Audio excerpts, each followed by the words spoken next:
everybody. Reporting to you again from the Glamour City, Hollywood. We're able to redirect the incentives, inform it with the information that's valid, scientifically credible, scalable. How the support goes to agriculture as an industry need to be aligned with more resilient outcomes. I do believe that soils have that capacity to rejuvenate, and we've seen a number of transformation stories all across the world when someone starts adopting these practices and almost guaranteed to have much more stable yield result in one of these shock years where it's a drought that's highest on record or flood, because those will be the environments and seasons that we live in. It's unavoidable. Many of them will become hottest on record for the next little bit. We only have 7 years between now and 2030, but if you we're speaking now in November 23, if you think about agricultural seasons, we only have 5 seasons left. So we need to make a lot of decisions of how to realign the incentives to learn as much as we can now in the next couple of years, because it'll take us another couple of years to scale the impact of what we will learn. And I cannot encourage companies enough to start learning it now and start learning it for the sake of scaling, not small scale projects. We cannot afford the piloting phase, the trial phase. We do know that it works on the scales of several million acres, and we need to keep scaling it further. It's possible. Soils have that capacity. And as Greta Thunberg often says, we already have all the solutions.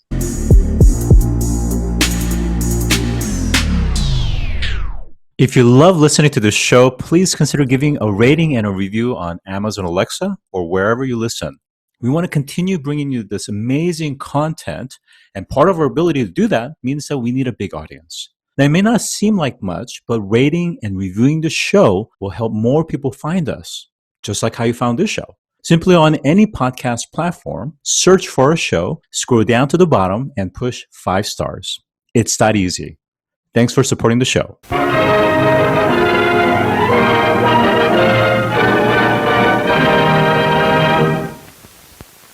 Today, I'm joined by Dr. Anastasia Volkova, CEO of Regrow Ag. Welcome to the show today. Thank you so much, Scott, for having me. Pleasure to be here. Yes, thank you. So you grew up in Ukraine, studied at the National Aviation University in Kiev. Then you went to Poland for your master's at Warsaw University of Technology. And then you made your way all the way to University of Sydney for your PhD. Now, why was it so important for you to see the world and get that international education? I grew up being a global citizen. We have mixed background as a family. It was always instilled in me that we are world citizens, not necessarily folks with nationality. Especially, I was born right after the breakup of USSR, so Ukraine was finding its identity. International education always appealed to me because I wanted to meet the people from different cultures, see what the world thought of modern issues. Being 16, I was so interested why no one seemed to be paying attention to climate change. And I wanted to get out there and get a broader perspective. I grew up in a medium-sized town. I wasn't going to settle on it. Yeah, it makes perfect sense. And certainly with the backdrop of USSR, it really is a very much a transitional time as well. Now, with that said, I know that certain cultures, for example, make international travel almost mandatory. It's just part of growing up, so to speak. And I know that, let's say, for example, Israelis, they'll spend easily several months, if not even up to a year, traveling the world extensively. So you could have easily done that as well, but you chose to infuse the education. And I wonder, because you've studied in Eastern Europe, because you studied in Australia, and now you're operating out of the US, how does that translate into the actual education, and how has that helped formulate your thought process and how you see the world? I saw it as a perfect combination of factors: living somewhere, learning the culture. If you're just coming and staying there for a couple of weeks, you don't necessarily know the language. For part of my PhD, I was in the city called Compiègne next to Paris. So I had basically those 4 cities for my education. And having seen not only what the day in the life of those people looks like, but actually stay there for 3 months, 6 months, 12 months, or multiple years. It has given me a much better appreciation. And to be honest, it's very difficult after that experience to even think of othering others. You grow so much empathy for the different perspectives in the world, and you're starting to understand why certain cultures, certain nations approach things differently, how their society functions, how they make decisions, why certain things may be easier in the US versus Europe versus Australia, and vice versa. So the education was definitely infused with being part of the international student community whilst learning local languages or languages of those who studied with me, experiencing learning in a different way, different levels of rigor, different emphasis, absolutely different culture, both from the academic side. And I infused my academic career with working in startups and working on projects or supporting educational purposes and devoting a lot of time alongside my education to study, to teaching children some of the concepts that I studied a lot earlier in my academic career. All of that together, I felt brought me to where I am now, to have started Regrow or Fluorescent at the time 7 years ago. I value that perspective immensely. I value that time. And I think that texture, that multicultural, global perspective, I think is really helpful, even in the context of the startup that you're working on. And we'll talk about that in just a second. But you talked about a couple of things. One is this notion of it's one thing to visit, but it's another to be a resident, be somewhat of a longer term resident, and really be immersed in that environment and understand it, as well as have not just appreciation, but empathy. And I think that's the key, is seeing people for humanity and the human conditions versus kind of the nationalities and the flags or the political things that get imposed upon us. Now, the reason some of this is really important is I think many startups, whether they know it or not, sometimes bring a certain perspective, and sometimes it's oftentimes Western perspective or set of lens, and we impose that. So, for example, I think one of the things that Bill Gates Foundation has done a very good job is not trying to impose a certain Western technological best practice to places like Africa or Southeast Asia, but really understanding, appreciating the local practices and some of the nuances and some sensitivity, so to speak. And that's also relative for farming, because again, it's one thing to academically say, well, here's how you go about large-scale farming, here's how you improve it and make it resilient and sustainable.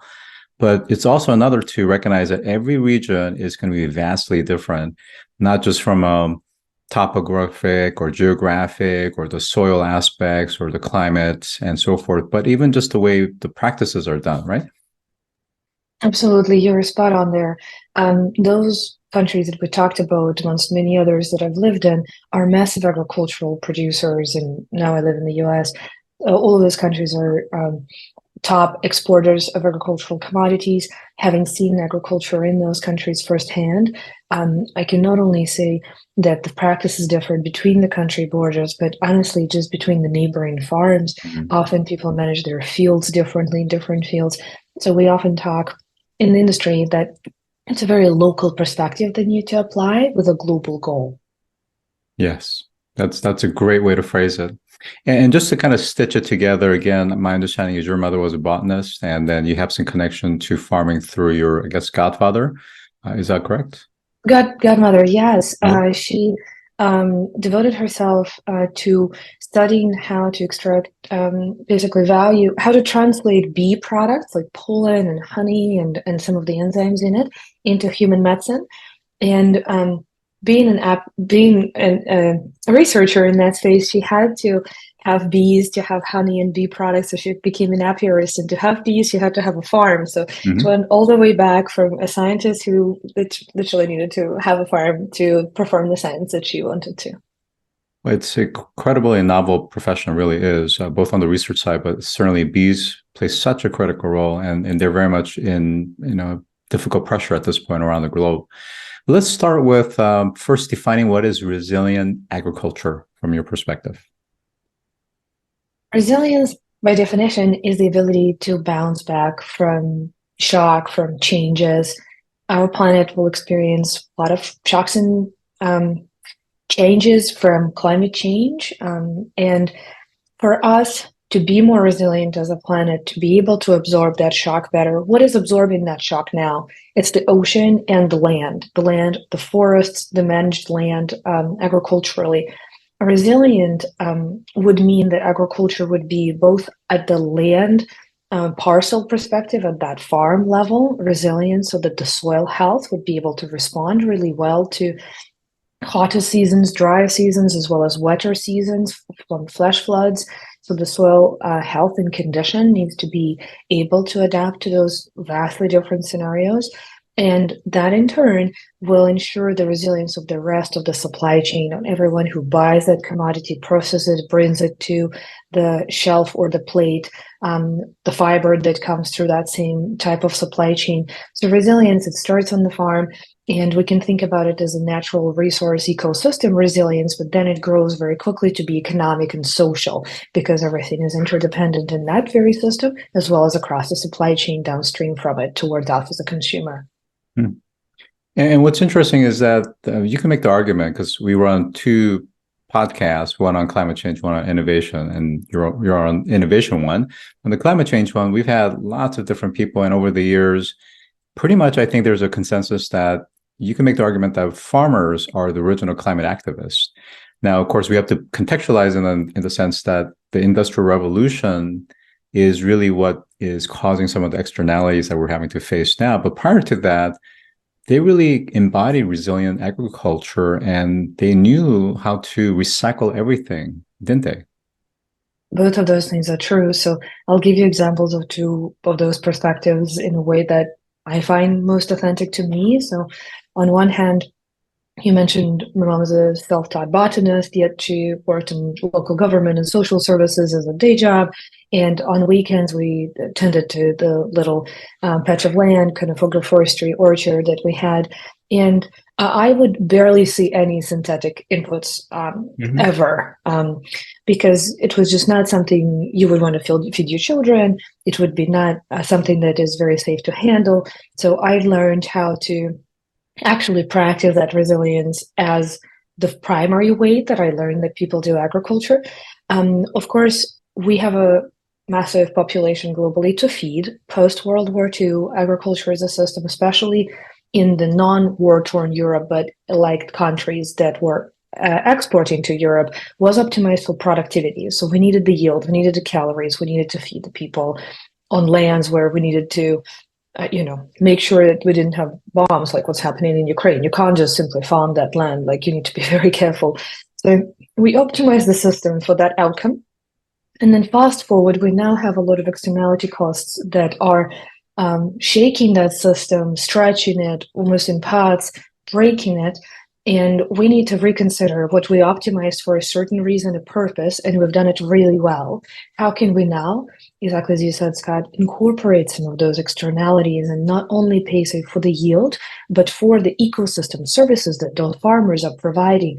If they shift practices, the water and air is cleaner on that farm and around them. If they shift the practices, the soil is more resilient, there's less shock to the system, there's less water sustain on the farmland rather than running downstream with maybe some of that fertilizer runoff. There's so many changes that they can make, including improving the yield in some of those down years and those shock years to make it more stable. And as a result, farming less land, not causing as much deforestation or ceasing deforestation at all, which is currently one of the primary symptoms of us not quite having optimized the agricultural system and continuing to accelerate global warming. Absolutely. Again, this is a terrific background, and this brings us to the company that you're currently leading.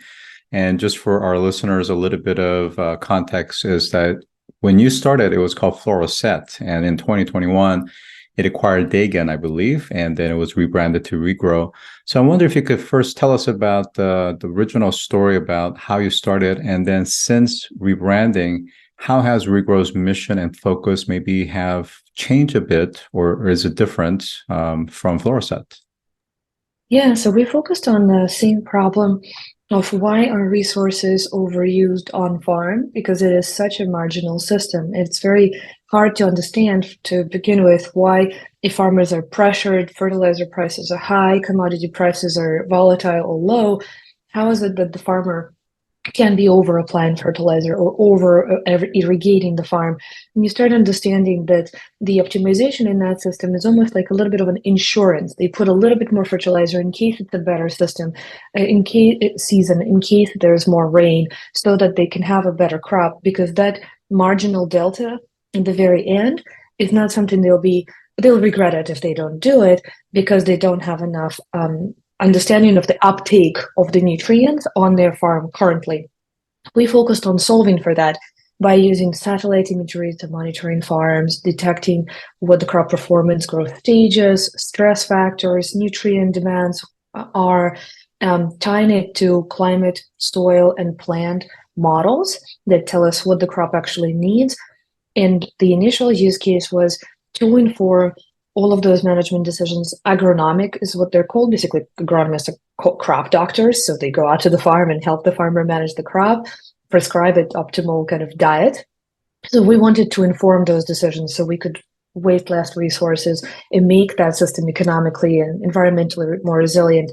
The challenge with that initial use case wasn't that we weren't informing the right decision, we weren't talking to the right people. All of that was in the right place. But the business case hinged on the ROI, or return on investment, between, say, cutting back the fertilizer and still not seeing the yield being impacted, which is a bit of a delayed ROI efficiency improvement business case. After COVID and during some of those supply chain disruptions, what we've seen is that the general public, society, expects companies that we're purchasing the goods from actually take care of the environment more, demonstrate what practices are in their supply chain. And this goes back all the way to slave labor-free and fair trade commodities. Now this is starting to encompass commodity agriculture through this movement of regen ag, regenerative agriculture, with the goal of resilience. So what Regrow now does is not only serves farmers, but also serves the rest of the supply chain downstream from those farmers, in the ability for companies like General Mills, Kellogg, Cargill, and many others to understand their footprint environmentally, what is happening in their supply chains, and how to reduce the greenhouse gas emissions, the resource use, how to invest in those supply sheds they're sourcing from, in a way that makes them more resilient, that lowers the risk. So we've definitely elevated this data platform and decision support set of tools, and not only pointed it to the farmer and the advisor, but also created a company-facing set of tools that aggregates that data, anonymizes it, and demonstrates to them, here's what's happening when you're sourcing, here's how you could make it better, here's how you can achieve maybe your net zero and scope 3 emission reduction goal by strengthening and assuring the supply for the years to come. Yeah, so as I'm listening, it's fascinating, because I think the last 2 to 3 years has been fundamentally a tectonic shift, both from a climate awareness to climate action and net zero as to where we are, and certainly the accountability that you're talking about, that brands are certainly being scrutinized. But COVID also had some huge implications around supply chain, including some of these key things that they use for farming practices, but also inflation, which meant that now there's also, you just talked about the ROI initially, is that they have to be mindful. Otherwise, their input costs could exceed and the economics starts to break down for them. And the fact that you've created a multi-user, from a micro to a macro view, and the entire ecosystem player, right? All the different actors, and you're providing different value sets across these spectrum, makes it much more richer. And of course, the key is, like you said, it's the ability to aggregate up and be able to see big pictures. So I think that's fascinating. It really is. But I think the last 2 to 3 years, if some of those shifts didn't happen, I wonder where you guys would be as a company. And like, with that said, of course, there are still plenty of tailwinds, whether that's recessionary which is putting more pressure on costs, or whether we're talking about, continued volatility around climate, because we haven't talked about the variability, excessive rain, flooding, for example, or drought, or not enough rain, tapping out the ground well water, for instance. So it's one thing to ingest all these satellite, plane, and drone images. And by the way, you got lots of companies that's doing this. EagleView, of course, on real estate side, but even within agriculture, lots of companies are doing this to be able to detect that stress, be able to predict if something's going on with pests, or maybe they're getting too much or too little nutrition or water, for example, and be able to calibrate the crop model accordingly. And you guys even talk about having a digital twin that compares the real crop with the digital twin and actually make recommendations on a real-time basis around some of these optimization decisions for nitrogen, pesticides, and herbicide, for example, right? Yes, definitely. There's a lot you mentioned there. And I would start from the earlier things that you mentioned in terms of what's a game changer now by bringing the micro and macro in its unprecedented level of visibility to the same information. The trends are the same they're seeing. That has never happened before. No one has previously seen Scope 3 emissions in their agriculture supply chain. So clearly, the on-farm emissions account for 65 to 95% of the emissions. And for everyone who's like, why is Scott and Anastasia talking about agriculture? Well, it accounts for third to a quarter of the world's greenhouse gas emissions right now, together with the land use change emissions. So it's a very big deal. And we have a growing population. So we have a macro pressure, we have a micro pressure on specific farms and fields with mudslides, whenever we have flash rains, after droughts. So all of this is no doubt experienced by any consumer like you and I, whether you've seen it through higher eggs prices, or you've seen it through shortages of some produce. In terms of the platform capabilities and the types of technologies that we're using, I would say the digital twin is definitely one way of referencing it.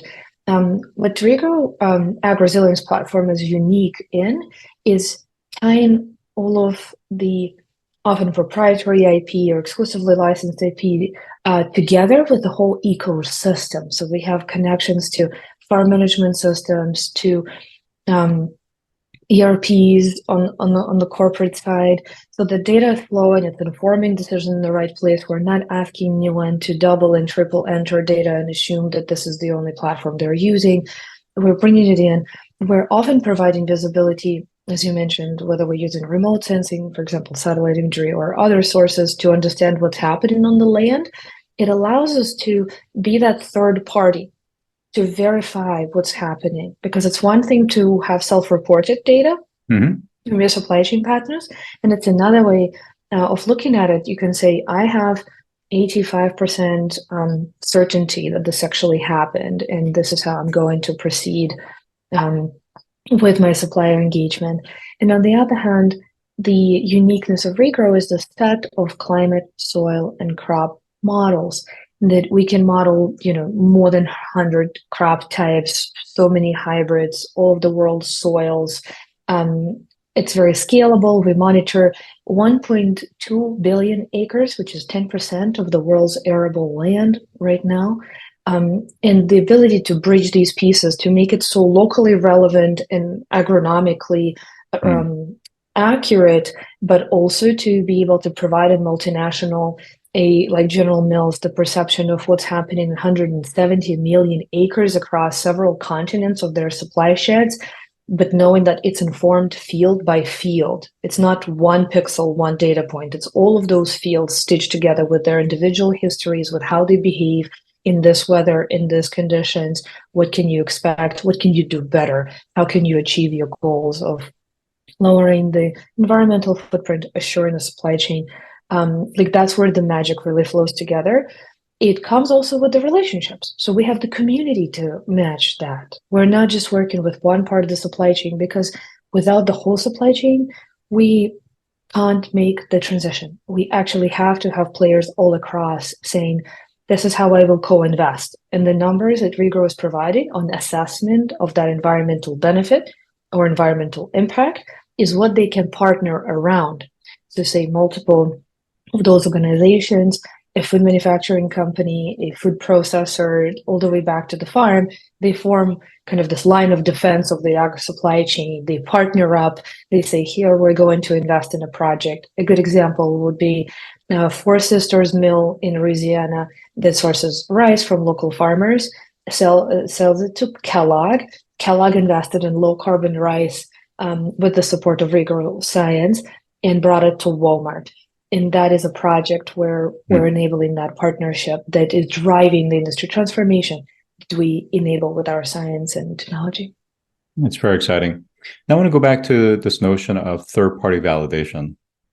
Whether we're talking about carbon tax credits or just, let's call it carbon accountability and accounting to an extent, is that having that unbiased third party that you can truly trust, that's based on truly empirical data sets like the ones you guys are working with, is incredibly invaluable. And to that point, again, not something that needs to be done from a regulatory perspective, but more from by the industry itself, is could your entity or something like that be able to, in effect, say, certify it, certify a certain standard, for instance, just like we talked about early on with coffee, because you can actually be able to do so from a completely objective point of view with the data sets.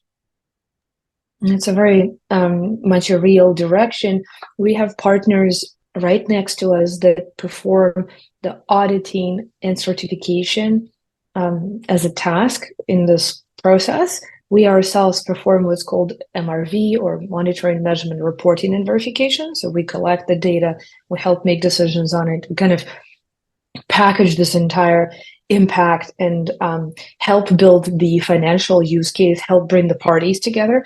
But then we package this information and make it accessible to our friends, say, at SustainCert, that actually will certify that this impact has happened, and they will produce certified impact units. So it's a version of thinking about carbon credits. Carbon credits historically is something that's outside of your supply chain. So maybe I'm an oil company. I'm spending money to plant trees somewhere, and I'm buying those offsets. If I'm a food company or an apparel company or a company that touches that supply chain, think about even Unilever. That a company would invest in its own supply chain, and that asset that would be generated, that environmental impact unit, would be called an inset. And that's what we, in partnership with someone like SustainCert, would be enabling the company to certify. Yes. Very exciting. Now let's talk about a little bit of kind of the nuances of some of the challenges, because when we think about the big brands, like General Mills, Kellogg, Cargill, and so forth, again, they can afford to have these grandiose visions and carbon accounting, carbon tracking, and so forth, and certification. But at the end of the day, on the micro level, the small farmers are struggling. Again, we talked about impact of inflation, cost pressures, and yield is becoming unpredictable in some cases because of just the variability, either extreme frequency of weather changes. So they're under a great amount of stress, and there's plenty of articles across the world where some of the highest suicide rates are among farmers, local farmers. And again, I'm not talking about large cooperatives, large corporations that are more of a manager, but I'm talking about the local farmers, mom and pops. So they're already having to deal with a lot with little resources. Asking them to be even more resilient, asking them to be held accountable to some of these climate standards, what kind of pressure is that putting, and is it even realistic? I love that you're asking that question, because often we skip that part because it's so natural. We actually pay farmers. We help the rest of the industry pay farmers to invest in adoption of better practices for the sake of the outcome as the ecosystem benefit that has direct impact on the resilience of their own land. So instead of coming to the farm and demanding something they're so stretched, even time-wise, they may not have the know-how. They may have been taught to farm only a certain way, or even worse, maybe the national insurance is only supporting farming in this more extractive way rather than farming in a more regenerative way because that system hasn't adapted yet. And so what's happening is that all of these larger brands, all the programs that we run include a direct incentive to the farmer. You effectively cannot run a program with Regrow otherwise. And that payment is half upfront to really share the risk, and half when the ecosystem benefits have been delivered. And that's indicative, can be a different proportion. But this is really bringing industry to the farm and being able to share that risk, provide the know-how, pay for the transition. Yeah. Now, again, this is the Innovation Podcast, but agriculture plays such a critical role in carbon capture and sequestration. It's one thing to get to net zero, but we also have to remove what's already in the air, and agriculture is critical. So a couple of things. One is, again, I think sometimes because I'm perceived as a futurist, people think that I'm for things like strictly indoor vertical farming, for instance, or aqua farming or something else, when in fact we still very much need soil-based farming. But yet, if you look even across America, places like, let's say, Central California, where a lot of the produce is grown, it's really kind of getting tapped out. They're really becoming water restrained. And if you look at the U.S., more and more to the west, more and more to the east are getting drier and drier. Australia, where you studied it as well, for the last 3 years has been very volatile, extreme rains, flooding. They fortunately, I think last year had a great yield, but how are we going to balance all this, given the fact that more and more arable land are becoming scarce, and the volatility and the variability? And are we going to get to a point where we can actually truly optimize? And can we really do that on a real-time basis?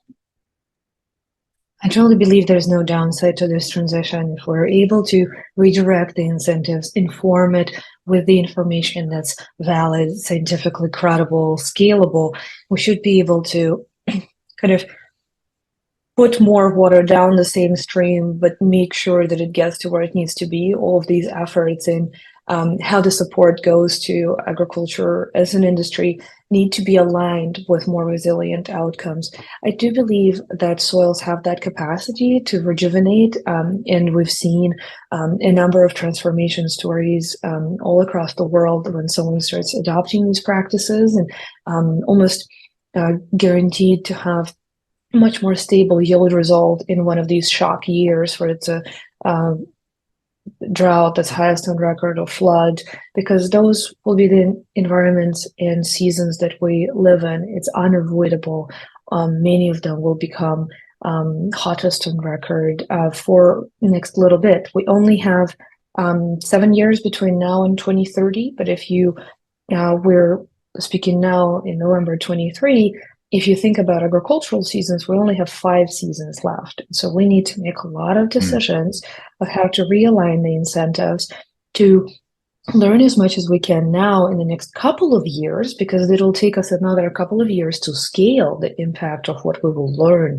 And I cannot encourage companies enough to start learning it now and start learning it for the sake of scaling, not small scale projects. We cannot afford the piloting phase, the trial phase. We do know that it works on the scales of several million acres, and we need to keep scaling it further. It's possible. Soils have that capacity. And as Greta Thunberg often says, we already have all the solutions, but we need to realign the financial incentives.